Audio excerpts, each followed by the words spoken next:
What's up, fam? It's your boy TJ Fuse back with another video, and today we're gonna be talking to Chicago Bears. And we actually got a dub this week, but we still gotta talk, fam. Let's get it. Me and gang blowing up like napalm. I ain't saving shit. Do it look like I got a cape on? Look me in my face. This week, the Chicago Bears defeated the Cincinnati Bengals. We ended up winning that game 21-17, I believe, or 20-17, I think it was. Ultimately, what's important is we got the dub. It was 20-17. Yeah, we got the dub. And surprisingly, we actually saw a lot more of Justin Fields than we expected, mainly because Andy Dalton went down with the knee injury. I do hope Andy Dalton is okay, and Andy Dalton played pretty efficiently to start the game. It was actually really, really nice to see him get into a groove, get into a nice little rhythm, and throw a touchdown pass to Allen Robinson. But nonetheless, we do, again, have some things to talk about, and the defense played amazing. The defense played lights out. It was still a couple of mistakes here and there, still a couple of, DBs getting beat, especially towards the end of the game. But overall, the entire defense as a whole played great. Robert Quinn, he showed up. We just talked about him last week, and, I was done with him. I was done with Bojack. We needed to see something, or they needed to move to the bench. That's how I was feeling, and I feel like this week, those two guys in particular, as well as the entire defense, stepped up really big. Khalil Mack, he got himself a sack, and he got himself a few QB pressures after not having any last week. I really, really like how the defense played. The defensive front was pressuring Joe Burrow. He was pretty uncomfortable out there, and after seeing his performance last week against the Vikings, I mean, it was almost like night and day, and you can only accredit that to the Chicago Bears defense, which I'm really happy that they did step up. Eddie Jackson, I got to give you your props, bro. You heard it. I don't know if you saw the video last week or what. I don't know. I ain't saying that I'm that important, but it seemed like you saw the video last week, fam. Whether you saw it or whether you didn't, you definitely heard the chatter coming from the Chicago Bears, fan base, and you heard that we wasn't feeling your performance, and you stepped it up. I think you had a forced fumble. You had a nice tackle in the backfield. You just kind of knifed in, stopped Joe Mixon, I think it was. That was a really good play. But overall, like I said, the defense had a solid game. There were a few dumbass penalties. One from Robert Quinn, I know, where, Joe Burrow was damn near 5 yards out of bounds already. Robert Quinn gave him a little nudge, and of course, Joe Burrow put on the LeBron flop. But that was one of the boneheaded plays that I saw that game. Another one was Tashawn Gibson, and I get it. This one was a little different just because of the fact that the entire taunting shit, that's all kind of still new. You know what I mean? So I get it. Doing a whole clapping over somebody's face, you probably don't even got to register in your head that you're about to get a taunting penalty because it is a new thing that the NFL is initiating this year. But still, that can't happen, and I don't think it will happen that much going forward. If it does, we got to get these guys off the team. I may be exaggerating a little bit, but whenever I see like a constant string of undisciplined, actions from players, it always takes me back to the whole Javon Williams, Anthony Miller situation. Like, I never forget, niggas told Anthony Miller, bro, no matter what, don't let Gardner Johnson, or whatever dude's name is from New Orleans, provoke you. Don't let him provoke you. He's going to try. What did Anthony Miller do? He didn't give a fuck about none of that shit that was said to him before the game. He literally let this guy provoke him. Justin Fields, we saw Justin Fields a lot earlier than anticipated, as I mentioned earlier. He came in the second quarter for Andy Dalton, who, like I mentioned, got injured on a scramble earlier that game. He did try to come back and play through it, which I do commend him for as well. And it looked like he was pretty much good to go. He was still out there as a backup just in case Justin Fields got hurt. But does this mean that Justin Fields is officially QB1? It may. It just may mean that, but that's kind of where I want to, get into the whole we need to talk fan part, because we still need to talk about one thing that I did notice.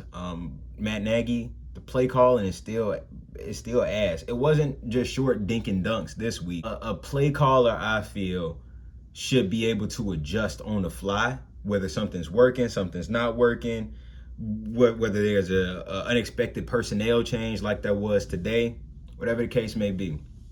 I feel like a play caller should be able to build around that. If you game plan with the quarterback or with a specific player all week long, what's the point of next man up mentality if those two players have two different, styles of play, and you're pretty much not necessarily prepared to have the other player that you didn't originally game plan for go into the game?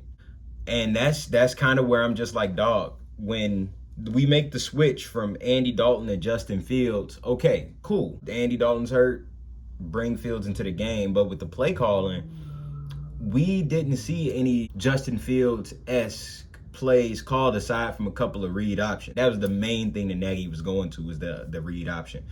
But aside from that, there weren't any plays that it looked like were specifically tailored to Justin Fields' skill set, what he does the best, and what he showed that he does the best in the preseason. I don't know what he's doing in practice. Maybe in practice he's dropping back in the pocket, standing there and lighting shit up, because I know he can do it because he did it at Ohio State. Just to exploit an NFL defense, especially a rookie quarterback's first true NFL action for an elongated period of time, man, play action rollouts, like run pass options, like these are the things that we were kind of looking for. And it's not to say that you can't try to run that same Andy Dalton game plan with Fields if you feel that he's capable of doing that. But when you see that things aren't quite going, his way, and I just want to get this out of the way. Justin Fields, everybody's saying he's not ready. He looked bad. He had a poor game. I just watched Zach Wilson throw 4 interceptions. Last week I watched Trevor Lawrence throw 3 interceptions, I think. And this week I think Trevor Lawrence threw another 2 interceptions. Interceptions doesn't determine whether or not a rookie is ready, right? So the whole, he's certainly not ready right now, I'm not seeing that. I'm seeing a rookie quarterback who made a couple of rookie mistakes, but also made some amazing throws, who also showed his potential to be an elite passer in the NFL. And of course, Allen Robinson had a drop. I think Darnell Mooney had a couple of drops. There were a few drops and a few plays called back. I know he had a beautiful completion, a strike right over the middle to Cole Kmet for a first down, and got called back because of a holding penalty. There was a lot of different plays that would have made his stat sheet look a lot better, which is good for bragging rights. But I feel like as far as what us Bears fans saw, we saw that he is very capable. He's capable of running that Andy Dalton, just drop back in the pocket style offense. I still feel that just getting his feet wet and getting that confidence built up, I feel like starting him off with, sort of what we had going, not just preseason plays, but the rollouts, the movements. Nagy likes to be dumb and do dumb, confusing things. But when you have a quarterback that's as dual threat as Justin Fields is, you can do certain things that'll confuse the defense without having so many moving parts. I just really feel like this week Nagy didn't necessarily utilize Fields to his strengths. I do still feel like the offensive play calling, in a lot of places, it didn't make sense. I liked what David Montgomery did today. He had a pretty decent game. His carries were okay. You know what I mean? That was mainly because we did have the lead most of the game. But Matt Nagy did make it a point to say he wanted to stay aggressive, and that he did. So, in the fourth quarter, we were still passing the ball a lot right out of shotgun. And I didn't necessarily have a problem with it. Like I said, I just really wish that we would have been able to see more of what Justin Fields was able to do, but with an offense that was more so tailored around what he does best. Justin Fields also did have a fumble earlier in the game. It wasn't a pretty fumble at all. It was pretty bad, but he was able to recover it. Like I said, I saw a rookie making rookie mistakes today. That's what I saw. This game, it didn't show me that Justin Fields is not ready. It didn't show me anything of that, nature. The only thing that this game showed me is that Matt Nagy, we still got some work to do on the play calling.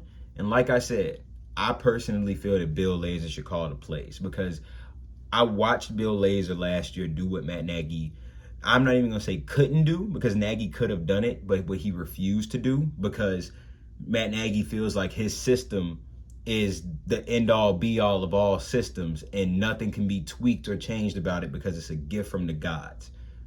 Nah, I saw Bill Lazor put Mitchell Trubisky in good positions and positions to succeed. Almost every snap he was doing something that Trubisky was comfortable doing, something that Trubisky would be able to excel in eventually, progressing through the game. And I believe that it was something crazy with like the games that Lazor was the OC. It was a crazy stat where I think that we went on a stretch of like hella 30-point games, scoring 30 plus points. Like I think we had like 31-point game followed by a 34-pointer, a 36-pointer, a 41-pointer. Like that's where we generated the most of our offense when Bill Lazor was calling the plays. Nagy knew that, but Nagy was also, you can tell last year he was embarrassed when people were like, hey man, Lazor's calling the plays and this offense looks like it's cooking. What's up? Should he be the permanent play caller? Nagy didn't like that shit, bro. Nagy came from Andy Reid. And Andy Reid, when Matt Nagy was the offensive coordinator, Andy Reid wasn't letting Matt Nagy call them plays. And the plays he did have Matt Nagy call, it cost him a fucking playoff game. Is that telling you something? Like he wants the system to be the star of the team versus recognizing, hey, I might have an actual star of this entire franchise. Let me do what I can do. Let me call plays to the best of my ability that'll suit this kid because he's what's going to help us move forward. He's going to drive us forward. So if we can put him in good positions, our offense will be in good positions. But instead, it's kind of just like, and I may be speaking too soon because it has been 2 weeks. The first week, we played the Rams. He gave the explanation that, he was basically scared to go deep on him because of, Aaron Donald didn't have time in the pocket, wanted to do quick dink and dunks. I get it. This week, we took a couple shots down the field. Andy Dalton did, as well as A-Rob, as well as Justin Fields. I was still thinking about that A-Rob drop. It's so many different things, but I genuinely feel like Matt Nagy is just like, this is the system. This is the game plan. How many times have we heard Matt Nagy say, yeah, we had a plan. We went out, tried to execute it. It didn't quite work out. Never once do you hear him say anything about adjustments. Never once do you hear him say anything about, yeah, we had a plan. The plan didn't quite work, so we had to kind of adjust a few things. Matt Nagy will run a plan into the ground no matter if it's working or not until it works, which 9 times out of 10, it doesn't work. The unwillingness to adapt, the unwillingness to recognize when you may not be the best option to call your plays. When the team and the offense sees success, when your offensive coordinator is calling the plays versus you, that says a lot. Next week, the Bears come. We got the Cleveland Browns. I'm not too confident on that one. We shall see, man. This has been your boy TJ Fuse. If you enjoyed this video, feel free to like, comment, subscribe, share this motherfucker if you want to too. But either way, it's your boy TJ Fuse, and I'm gonna catch y'all in the next one. And we can take y'all, bitch, we get it on. Me and gang blowing up like napalm. I ain't saving shit. Do it look like